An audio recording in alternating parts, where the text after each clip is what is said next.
I've really been loving my journey into anime, but I felt like maybe it was time for another manga review. And I heard about Chainsaw Man from my friend Chris. He really loves this story, and he talked it up so much that I thought, how can I not check this out? So I picked up a digital copy of the first trade containing chapters 1 through 7 from Amazon, and I read it pretty darn quickly. It really was a page turner. I kept moving from panel to panel. Before I knew it, all 7 chapters had already been read, and I was really wanting more. I was told it was crazy and fast-paced and memorable, and I must confess that it was absolutely all of those things. It really just kept me plowing through it like, well, maybe like a chainsaw through a tree? I don't know, maybe I stretched for that analogy, but I had to use a little dad humor there. Also, it's getting an anime adaptation soon, and I expect that to be pretty popular also. So I guess I'm trying to get a little bit of a head start by reading some of the manga. It has been confirmed that the anime will be produced by MAPPA, the same animation studio that's behind Jujutsu Kaisen, along with several other shows.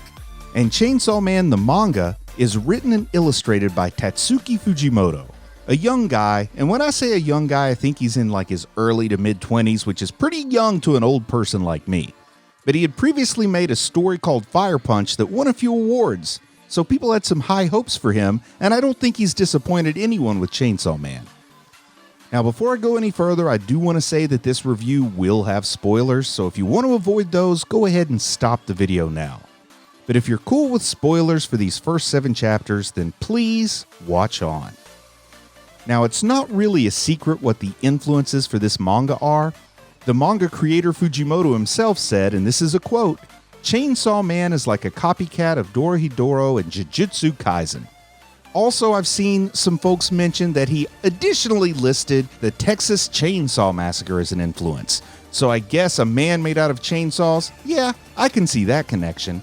Now, I haven't checked out Dorohedoro yet, but I can also absolutely see some commonalities with Jujutsu Kaisen.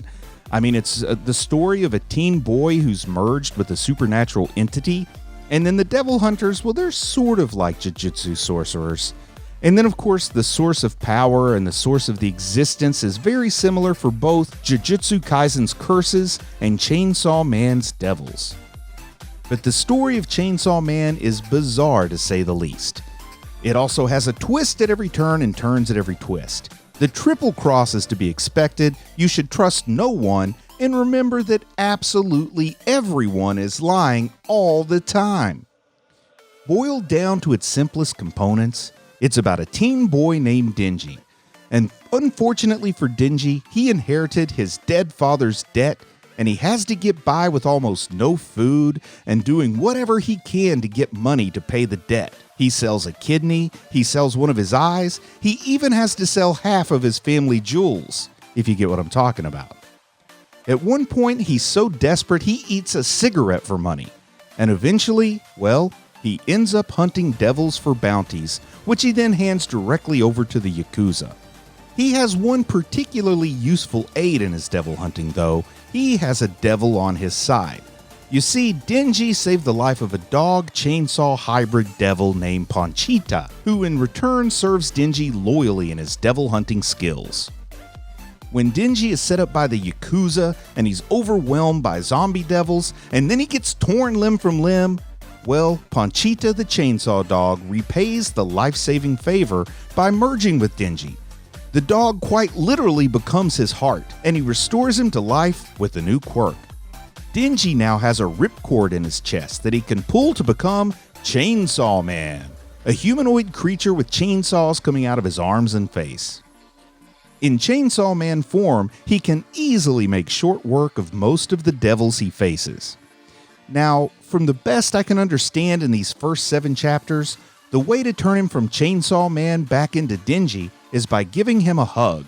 Though I do have to say the prospect of hugging a Chainsaw Man, well, it probably isn't appealing to most people. Now, some folks have said Chainsaw Man subverts shonen tropes, but I'm not really familiar enough with those to comment yet, but I will say that it does succeed at unpredictable storytelling while incorporating familiar-feeling themes. Denji gets discovered and recruited by an organization of government devil hunters, and it's kind of nice that his primary motivation is simply to have reliable food and shelter. He has no grand goals here. Well, he does also seem quite motivated by the idea of girls, but he is an adolescent boy after all. I always like to comment on the art, and I'll say the art definitely works for me. Chainsaw Man, the character, has a cool design, and the human characters look solid too.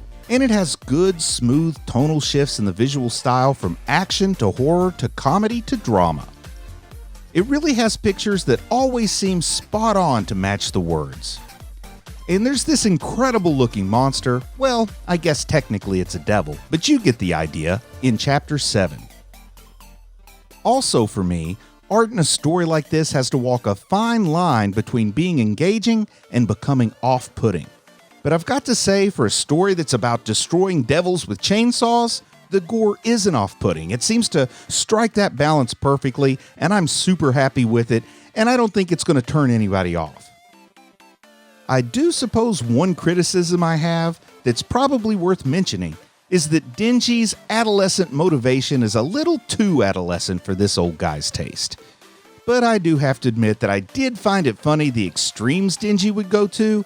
I mean, he's willing to do pretty much anything to touch, well, let's just say to touch the front side of a woman's upper torso. Now, there are a couple of supporting characters that deserve a few comments in their own right. First is a devil named Power, and she's changed sides, so to speak, and she's working for the government's devil hunting agency. She gets teamed up with Denji in an experimental squad, sort of demonstrating that the agency doesn't fully trust either of them at this point. And it's fair to say that Power toys with Denji quite a bit, and she does help shed some light on how, just maybe, the agency isn't entirely wrong for holding her under a bit of increased scrutiny. But Power does have a really cool character design, and her personality comes to life quite well on the page, ensuring that she won't soon be forgotten by readers of the manga. Another character who really puzzles me quite a bit is Makima, or Makima, or Makima.